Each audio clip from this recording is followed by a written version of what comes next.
দেখুন, আমরা এখানে সকাল 10:30টার ভেতরে পৌঁছেছি। এখানে এসে আমরা যেটি প্রথম দেখতে পেয়েছি সেটি কিন্তু পুলিশ সহ আইন শৃঙ্খলা বাহিনীর যেই প্রস্তুতি রয়েছে সেটি তারা সম্পন্ন করছিলেন, এবং এরপরেই কিন্তু আমরা ভিতরে লক্ষ্য করেছি যেই জায়গাটিতে সংসদ ভবনের যে দক্ষিণ প্লাজা রয়েছে, সেই দক্ষিণ প্লাজার যেই সংসদ ভবনের সামনের জায়গাটিতে মাঠের ঠিক মাঝখান বরাবর যেই জায়গাটি, সেখানে স্টেজ তৈরি করা হয়েছে, যেখানে নাগরিক সমাজের প্রতিনিধিরা তারা কথা বলবেন এবং তাদের জন্য যেই আসনগুলো রয়েছে সেই আসনগুলো বিন্যাস করা হয়েছে, এবং সেই সাথে সাউন্ডের যেই বিষয়গুলো রয়েছে সেগুলো কিন্তু তারা সকাল থেকেই চেক করছেন এবং দেখছেন যে পরবর্তীতে যেন সাউন্ড রিলেটেড কোনো সমস্যা আসলে তৈরি না হয়।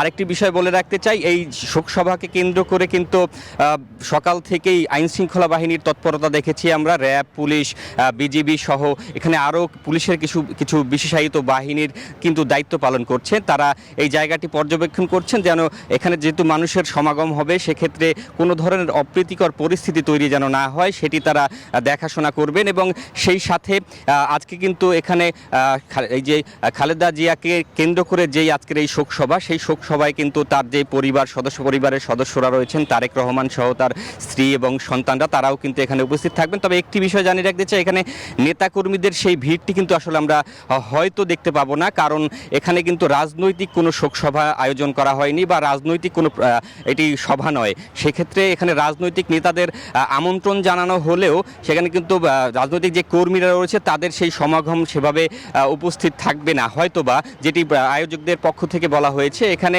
সাধারণত শিক্ষক, বিভিন্ন বিশ্ববিদ্যালয়ের শিক্ষক, তার আইনজীবী যারা রয়েছেন, এই ধরনের সাধারণ মানুষ যারা রয়েছেন তারা এই জায়গাটিতে জড়ো হবেন এবং এখানে খালেদা জিয়ার যেই বর্ণাঢ্য যেই ক্যারিয়ার, সেই ক্যারিয়ার নিয়ে তারা আসলে আলোচনা করবেন, তাকে স্মরণ করবেন।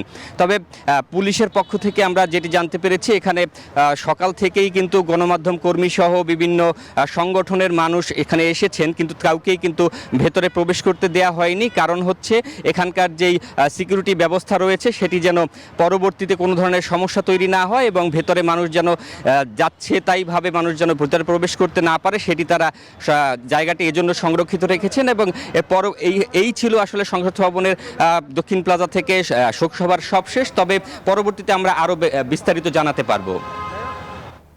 শিহাব, আপনাকে ধন্যবাদ।